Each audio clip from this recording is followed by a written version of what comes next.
반갑습니다. 오늘은 투자자산운용사 제3강 제1장의 세제 관련 법규 우리 11번까지를 총론을 했고요. 공통을 했고, 이제 오늘 12번 소득세부터 할 겁니다. 12번 소득세 부터 할 겁니다. 우리나라에서 이 소득세는 크게 종합 과세, 종합 소득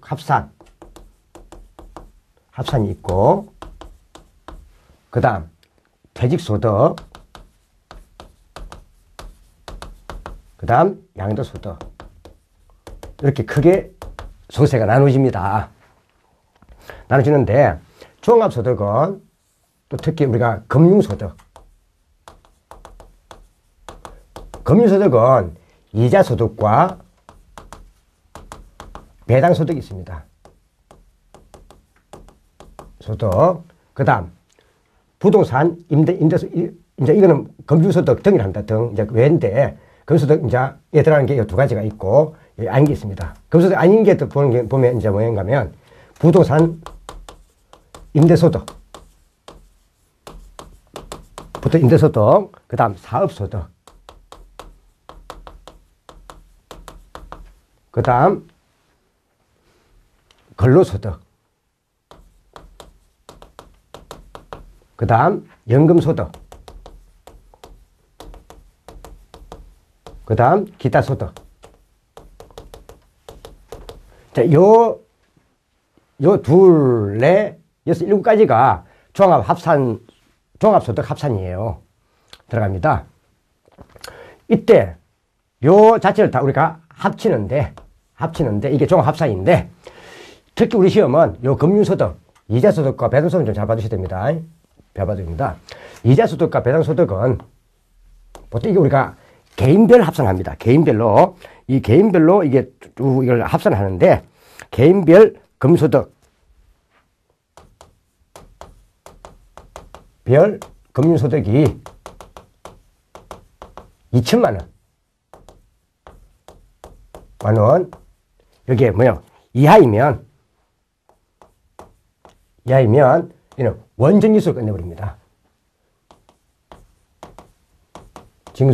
원천징수로 끝냅니다. 이게 원천징수가 보통 우리가 일반 세율 볼 때는 14%. 일반 기준일 때 보통 14%로 끝냅니다. 일반 기준일 때 14%로 끝냅니다.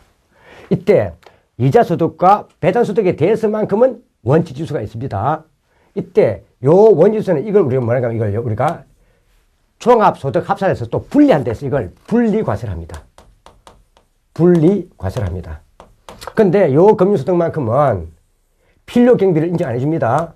필요 경비를 인정하지 않습니다. 물론 이런 것은 이제 필요소득을 인정해 주는데, 근로소득 같은 경우는 근로소득 세공제로 보통 필요 경비를 대체해 주고 있습니다. 자, 됩니다. 자, 되고요. 그 다음에 뒤에 보면, 자, 퇴직소득과 크게 또 종합합산소득과 퇴직소득, 양도소득, 이렇게 또 나눠지는 이것을 우리가 보통 분류과세를 합니다. 분류과세라고 합니다. 분류과세라고 부릅니다. 나중에 이때 우리가 이 자체를 이제 종합합산을 해가지고, 이거는 이제 뒤에 가면 요 합산해가지고 내는 요 자체는 합산해서 내는 이거는, 그러니까 분리과세 되는 것은 이 분리가 되는 이게 원칙수는 제외하고 이제 합산하는 거예요. 그래서 합산해가 하는데 이게 종합소득 합산인데, 우리나라에서는 이걸 5단계, 즉 8%부터 해가지고 6%부터 해가지고 38%까지 5단계 초과 누진세율이 적용되고 있습니다. 5단계 초과 누진세율이다. 세율을 적용하고 있습니다. 자, 이렇게 나눠져 있다는 겁니다. 그래서 나중에 뒤에 가면은 우리 다음 연도 언제까지? 다음 연도 5월 1일부터 5월 31일까지 과세 표준 확정식으로 하면 됩니다. 자, 한번 봐주시고요. 자, 이제 한번 봐보죠. 자, 12번. 다음은 우리나라 소득세의 특징에 관한 설명이다. 자, 적절하지 않은 것은 1. 거주자의 모든 소득을 개인 단위로 종합소득 과세하는 것이 원칙입니다. 원칙이지만 일부 소득에 대해서는 분류과세와 분리과세라고 있다. 분류과세는 앞에 분리과세는 주로 제가 요 금융소득, 이자소득과 배당소득을 합쳐서 금융소득이라 하는데, 금융소득 중에서 개인별, 그 금융소득이 2천만 원 이하일 때, 요 원지지수로 14%로 종결하는 것. 요거 우리가 분리과세랍니다. 자, 그래서 금융소득은 종합소득 합산이 되는 것도 있고, 원지지수로 종결되는 것도 있습니다. 자, 한번 받으시고. 자, 그 다음. 원천소득 원천세에 따라 열거된 소득만 과세하는 열거주의 방법과 신고 납세 제도를 하고 있다. 이게 신고 확정이죠. 신고. 소득세는 제가 신고 확정을 했습니다. 자, 대지소득과 양도소득은 사실 우리가 보면은 이런 소득들은 이 종합합산소득은 좀 자주 반복적으로 발생하는 거예요. 그래서 이건 좀 경상직이다 하는 거고, 자주 반복적으로 발생하는 소득은 경상직이다 하는 거고, 이런 대지소득이나 이런 양도소득은 자주 발생하는 게 아니죠. 그래서 이는 보통 흔히 비경상직이다 이렇게 합니다. 그래서 크게 경상직과 비경상직 것을 분류과세라고 있습니다. 이렇게 분류를 합니다. 종합소득 합산과 대직소득과 양도소득으로 이렇게 분류과세하고 있습니다. 다음, 대지소득과 양도소득을 종합소득과 구분하여 각각 소득별로 별도 분리과세야. 이게 분리과세 아니죠? 이렇게 분리하는 이유는 뭐다? 이거와 요걸 나누는 것은 뭐다? 이거는요, 분류과세입니다. 분류과세. 앞에 금융소득 중에서 원정지수로 종결하는 이걸 뭐한다? 이걸 분리과세를 하는 거고요. 그래서 요거는 뭐 한다고요? 분류과세가 아니라, 분리과세가 아니라 분류과세 해야 되죠. 분류과세.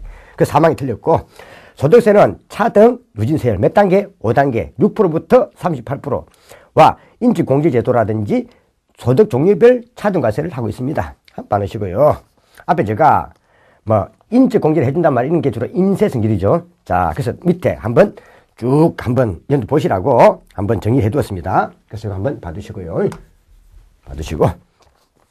다음 13번. 소득세를 산정할 때 종합소득 합산 대상에 포함되지 않는 것 해두었습니다. 자, 종합소득 합산 여기에 포함되지 않는 것은 퇴직소득과 양도소득을 골라라 이 말이죠. 그럼 퇴직소득과 양도소득을 고르면 되는 거니까 이런 것들은 다 합산되는 거니까, 자, 그럼 되는 거 답은 4번이 되겠네요. 4번. 대직소득이나 양도소득은 분류과세죠. 분류과세. 자, 되고요. 다음 14번. 다음 중 소득세법상 이자소득에 속하지 않는 것. 이자소득에 속하지 않는 것 놓으면 주로 배당소득 고르라는 겁니다. 근데 한번 참고로 밑에 그 박스가 있습니다. 그 이자소득하고 배당소득에서 이것도 시험 잘 나오니까 구분해줘야 됩니다. 주로 요 이자는 주로 재무증권이죠. 재무증권에서 발생하는 수입은 주로 이자소득이고, 그 다음에 지분증권, 주식 같은 것, 지분증권에서 연계되는 것은, 지분증권이나 지분증권에서 연계되는 것은 다 배당소득을 보는 겁니다. 배당소득으로 보는 겁니다. 자, 보는데, 보통 보면은 흔히, 뒤에 보면은, 요 이자자가 들어가는 것은 거의 이자소득이죠. 배당자가 들어가는 것은 배당소득이죠. 의제배당, 간주배당, 배당소득, 배당 다 좋습니다. 들어가는데, 좀 잘 봐야 될 게 하나 있습니다. 그 밑에 보면, 자, 저축성 보험의 보험 차익이 보이죠. 저축성 보험의 보험 차익이 있습니다. 자, 쭉 나와 있죠. 자, 보면, 있어 볼 때, 저축성 보험이니까, 기억에, 여기 보면은, 기억에, 저축성 보험이니까, 에서 발생하는 보험 차익이니까. 그러니까, 이거 저축이죠. 그러니까 이자겠죠. 자, 그 다음에, 직장 공제해 초과, 반환금이 있습니다. 직장 공제해 초과 반환금. 있고, 그 다음 내려가면, 디귿에 보면, 환매 조건부 채권. 자, 이게 한번 보세요. 디귿에. 환매 조건부. 채권이나 정권의 매매 차이. 우리가 환매 조건부 같은 경우는, 자, 미래의 일정 시점에 일정한 금액으로 다시 매도해 주겠다는 조건으로 발행된 채권이나 정권을 말합니다. 뒤에 하겠지만, 자, 이것은 사실 이는 이자 승격이기 때문에 이건 이자를 봅니다. 이는 배당은 아니죠. 자, 보고요. 그 다음에 쭉 내려가서, 뭐 비영업 대금이 나왔습니다. 비영업 대금. 비영업 대금. 대금이 나왔습니다. 대금에 대한 이익이 나왔습니다. 이때 비영업 대금은 돈을 뭡니까? 빌려주고, 뭐요? 자, 빌려주고, 빌려주는 것. 그러니까 이때 이 대금은, 이것만 됐죠. 돈 빌려주는 거. 대됐자. 요 대금이에요. 요 대금. 빌려주는 겁니다. 돈을 빌려주는데, 요 뭐요? 대금업. 돈을 빌려주는 요 자체를 영업을 하지 않는 자가 일시적으로 빌려준 이자예요, 이게. 그래서 이거는 말 그대로 이자 성격입니다. 근데 밑에 보니까 미음에 국외에서 받은 투자 신탁 이익이 있습니다. 이게 있고, 이쪽에 한번 봐보세요. 이쪽도 다 배당자가 붙어 있는데, 자, 다 좋은데, 그 미음에 보니까 역시 뭐 보입니까? 집합 투자 기구로부터 받은 이익. 집합 투자 기구로부터 받은 이익이 있습니다. 주로 이게 펀드죠. 펀드. 자, 이거 좀 주의해 봐주세요. 자, 특히 보면은 요거. 미음과 요 미음. 그러니까 국외에서 받은 투자 신탁 이익은 이자 소득으로 처리되는데, 집합 투자 기구로부터 받은 이익은 배당소로 처리된다는 거. 이거 좀 잡아두세요. 자, 받으시고. 그럼 시험해 보니까 다음 중 소득 중 이자 소득에 속하지 않는 것 나왔습니다. 물론 환매는 이자 성격이죠. 그 다음에 대통령자는 집합 투자 기구로부터 받은, 집합 투자 기구로부터 받은 건 뭐다? 이는 배당 소득입니다. 그 답은 답은 2번 되겠네요. 비영업 대금 이익. 이것도 앞에 그대로 이자를 했죠. 이건 사실 실적 배당을 봅니다. 이거는 실적 배당.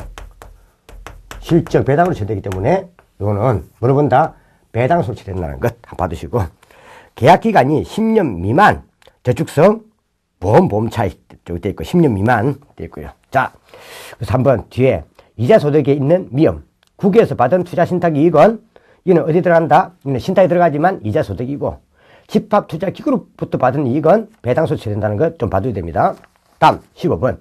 다음 중 필요 경비로 인정되지 않는 소득은 물어봤습니다. 앞전에 얘기했지만, 제가 했지만, 금융소득만큼은 뭘 인정 안 한다? 필요 경비를 인정 안 해줍니다. 그러니까 금융소득에 들어가는 거니까 배당소득과 이자소득 고르면 되겠네요. 자, 이거 보면 되겠네요. 답은 2항. 16번. 간주배당과 배당세액 공제에 관한 설명으로 옳지 않은 것은? 간주배당. 이 간주배당이 나오는데, 배당세액 공제. 자, 또 한번 넣죠. 자, 간주배당과 배당세액 공제.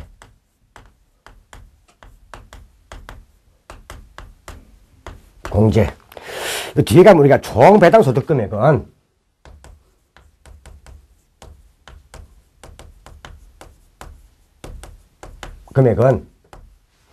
자, 배당소득에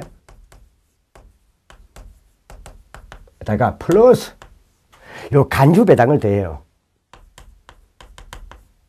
간주배당을 더해줍니다. 이때 간주배당은 요 배당소득 있죠? 배당소득에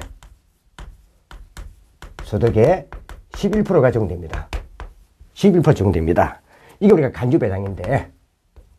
간주배당인데, 자, 뒤에 가면, 자, 요 자체는 뒤에 우리가 이 배당소득세액에서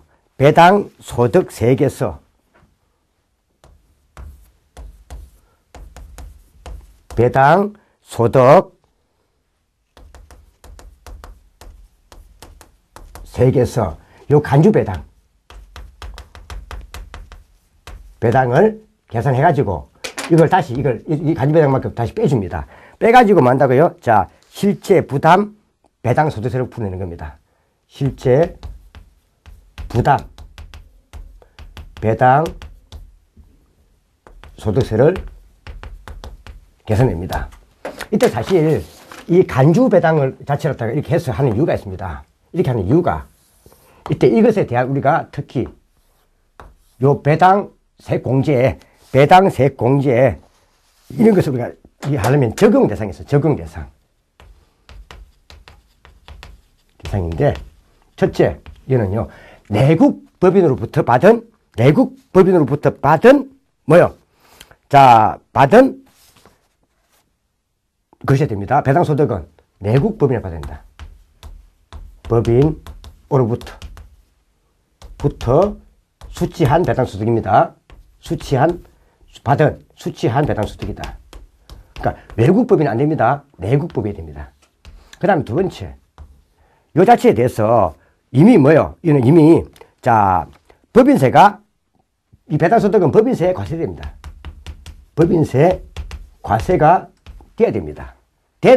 요 법인세 과세가 요 자체를 또 배당을 받은 거예요. 왜? 어차피 법인세는 나중에 비용처되기 때문에 빼지죠. 그래서 이건 또 개인주주에 됩니다. 개인주주에 됩니다. 개인주주. 그 다음에 요 배당소득은 그러니까 법인세 과세에 포함되어 있죠. 자, 적용돼야 됩니다. 그 다음 또 뒤에 가면은 이거는요, 세 번째. 요 자체는 종합 소득 합산 대상이 됩니다. 소득 합산이 돼야 됩니다. 앞전에 원천지수를 끝내는 게 있습니다. 앞에 개인별 소득이 2천만 원 미만일 때는 원천지수로 끝내버립니다. 그러니까 원천지수가 되는 것은 포함되지 않습니다. 종합소득 합산 대상이 되는 거예요.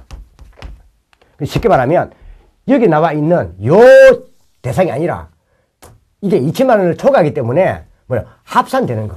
합산되는 소득에 포함되어야 됩니다. 자, 이 말이고 그 다음에 뒤에 가면은 앞에 있지만 요 자체가 적용되려면 뭐예요? 2천만 원을 초과해야 된다. 얼마요? 2천만 원 초과해야 된다. 2천만 원 이하는 원진유수로 분리과세로 종결되기 때문에 종합소득 합산이 되려면은 개인별 얼마요? 2천만 원을 초과해야 된다. 요걸 의미하는 겁니다. 그래서 요거 한번 봐놓으세요. 적용 대상 됐어. 자, 16번. 간주배당과 배당세 공제에 대한 설명으로 옳지 않은 것은 법인세가 과세된 소득이 개인주주에게 배당될 경우 배당소득세가 또 부과되기 때문에 이중과세를 방지하기 위해 배당세 공제를 해준다. 이 말이죠. 다음. 자, 두 번째. 총배당소득을 구하기 위한 간주배당은 법인세 얼마? 11%. 이게 바로 뭐예요? 그로스업이라는 겁니다. 다음. 그로스업의 조건은 외국 법인에게 법인세가 과세는 안 됩니다. 이는 언제? 내국 법인이 됩니다. 내국 법인에게 법인세가 과세된 이걸 또 받아가지고 또 종합소득에 합산돼버리면 종합소득도 합산되면 이중과세되기 때문에 이걸 막으려 하는 겁니다. 자, 그래서 외국 법인이 아니라 내국 법인이 됩니다. 사망이 틀렸고, 다음 종합소득 과세 표준에서 개인별 금융소득이 2천만 원을 초과해야 뭐 되겠습니까? 배당세 공제가 됩니다. 2천만 원의 이하이면 이는 원전유수로 분리과세로 종결되기 때문에 이때는 안 해줍니다. 2천만 원을 초과할 때 종합 합산이 될 때를 말합니다. 자, 그 답은 4방이 되겠고 16번은 뒤에 그 적용 요건 해놨으니까 해설에 있는 거 잘 정리해 두시고요. 요 부분이죠. 잘 정리해 주셔야 되겠습니다. 다음은 종합소득세의 계산에 관한 설명이다. 괄호 속에 들어갈 내용을 물어봤습니다. 법인세가 과세된 소득이 개인주주에게 배당될 경우 개인주주가 다시 배당소득세를 이중과세하는 것을 방지하기 위하여 배당세 공제를 해주는데 배당소득세 계산을 배당소득세 계산할 때 소득세를 계산할 때 자 산출세액에서 뭘 간주배당을 어떻게 준다고? 간주배당을 배당소득세액에서 간주배당을 차감하는 형식으로 해가지고 실제 부담 배당소득세를 계산합니다. 그럼 어떻게 되겠습니까? 자, 간주배당을 차감하는 형식으로 답은 2번이 되겠네요. 요거 간주배당 차감하는 형식. 이게 배당소득의 11%. 자, 이게 되겠죠. 밑에 한번 해설해놨으니까 한번 봐두시고. 자, 18번. 다음 중 소득세를 계산할 때 원천징수 세율이 가장 높게 적용되는 거 나왔습니다. 그러니까 한 장 넘겨보시면 이것도 뒤에 가면 이제 관계되는 내용이기 때문에 제가 해놨습니다. 뭐 할 때 우리가 세무 절세 전략을 할 때, 절세 전략을 할 때 이야기합니다. 절세 전략을 관계되는 겁니다. 자, 보면 그 비실명 금융소득이 있어요. 비실명 금융소득이 있습니다. 금융소득은 뭘 말한다고요? 이자소득과 배당소득이죠. 이자소득, 배당소득이 있습니다. 이게 자 구분이 금융기관이 지급할 때하고 비금융기관이 지급할 때 있습니다. 이게 금융기관이 지급할 때 기관이 지급하는 거하고 비금융기관이 지급하는 게 있습니다. 기관이 지급하는 경우 이때 세율이 뭐예요? 이는 원칙 세율이 90%입니다. 비금융기관이 지급할 때는 35%죠.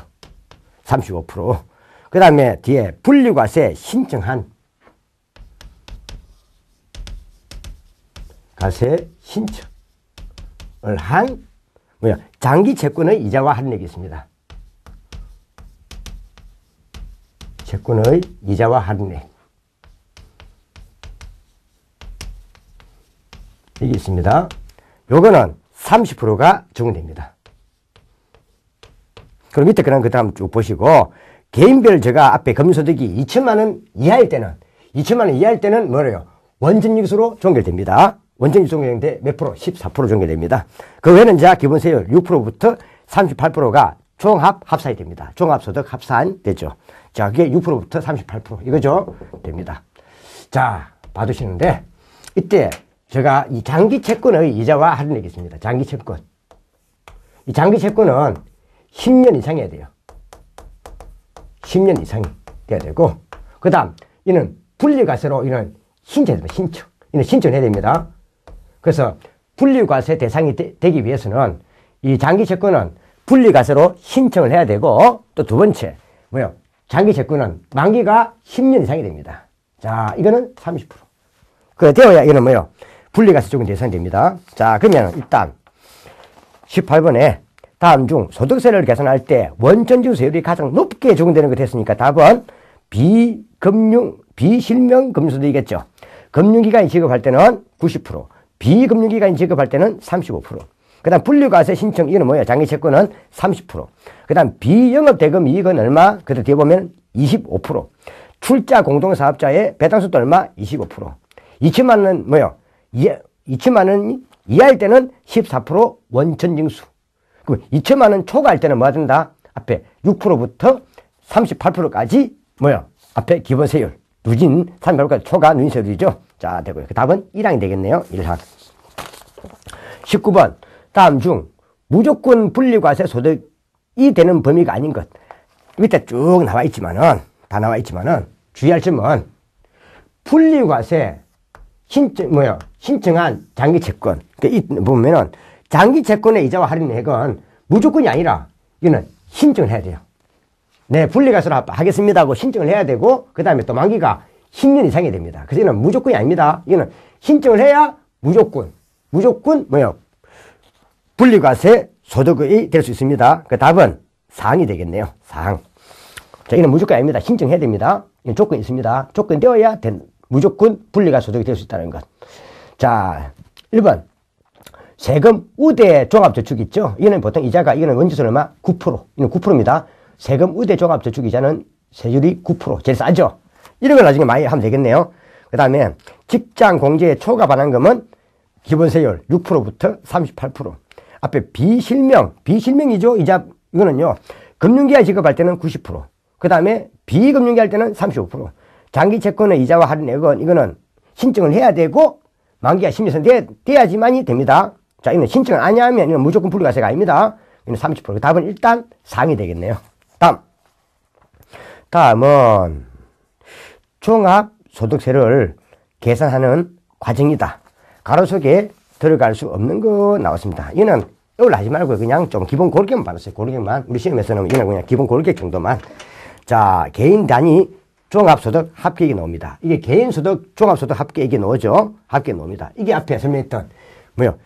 이자소득, 배당소득, 그 다음 부동산 임대소득, 그 다음 사업소득, 그 다음 근로소득, 그 다음 연금소득, 기타소득. 그러니까 분리과세가 안 되는 금소득에다가 나머지 다 더한 것. 이게 개인 단위 종합소득 합계액이 됩니다.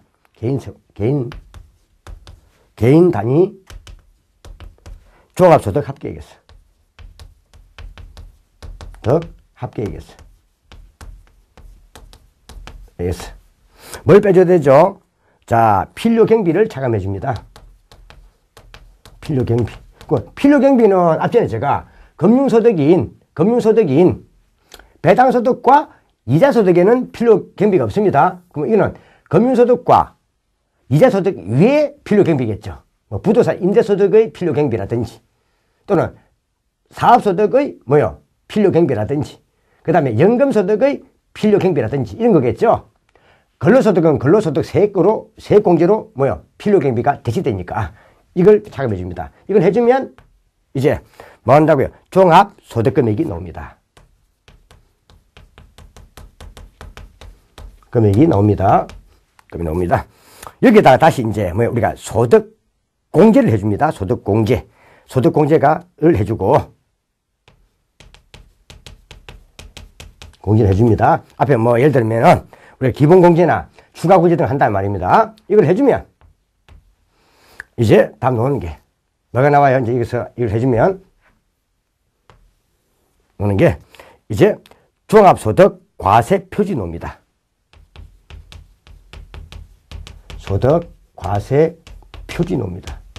항상 과세표 다음에 뭘 한다고요? 세율을 곱하죠. 세율을 곱합니다. 이는 종합소득 합산이니까 이는 원전유수 대상이 아니죠. 원전유수는 분리과세로 끝나버리니까 다시 이게 이제 세율 6%부터 38%까지 의 5단계 초과 누인세율이 적용됩니다. 이걸 하면 이제 이제 여기서 이걸 하면 다시 자 이제 산출세액이 나옵니다. 산출세액이 나옵니다. 이 산출세액에서 다시 또 뭘 차감해야 되죠? 자, 세액공제를 해줍니다. 세액공제를 해줍니다. 이 세액공제는 참고로 보면 뭐가 있어요? 배당 세액공제 뒤에 박스 있으니까 그 다음에 외국 납부 세액공제 그 다음 재손실 세액공제 한 개 더 근로소득 세액공제가 있습니다. 자, 이걸 해주면 하면 이제 결정세액이 나와요. 이게 놈이다. 다시 결정세액에서 다시 한 개 더 빼주던 게 있죠. 이게 옛날에 이미 납부한 기납부세액을 차감합니다. 그럼 기납부세액에는 어떤 게 있죠? 앞에 원전징수로 낸 애납세액이라든지 원전징수 세액이라든지 중간 애납세액이 있죠. 중간 애납세액 또는 이미 낸 우리가 원전징수 세액 자, 세액이 있습니다. 이걸 이제 차감하고 나면 자, 마지막으로 노는 게 이제 납부세액이 됩니다. 납부할 세액, 납부세액이 됩니다. 세액이 나오겠죠? 자, 그러면 지금 보니까 다 쭉 좋은데, 사망에 산출세액에서 세액공제를 해주면 되는데, 근데 세액공제는 중간애납세액이 아니죠. 중간애납세액은 기납부세액에 들어가는 거예요. 즉, 중간애납세액과 원전유세액을 합치면 이게 기납부세액이잖아요. 이는 결정세액에서 납부세액을 계산할 때 차감 항목이죠. 그래서 중간애납세액이 아니고 사망에 어떻게 되겠습니까? 이거는요, 앞에 배당 세액공제, 그 다음 외국 납부 세액공제, 재손실 세액공제, 근로소득 세액공제 들어가야 됩니다. 그래서 사망이 틀렸네요. 한번 이 빼대는 봐두시라는 겁니다. 빼대만. 크게 올라가지 말고, 빼대만. 이것도 20분도 한번 벨 붙여놓고 빼대는 봐주셔야 됩니다. 빼대는. 다음 21번 금융소득에 대한 종합소득세의 절세 방안으로 적절하지 않은 것은 이자소득, 배당소득 등 금융소득이 연간 4천만 원을 넘지 않도록 수입시기를 조절해야 됩니다. 수입시기를 해야 됩니다.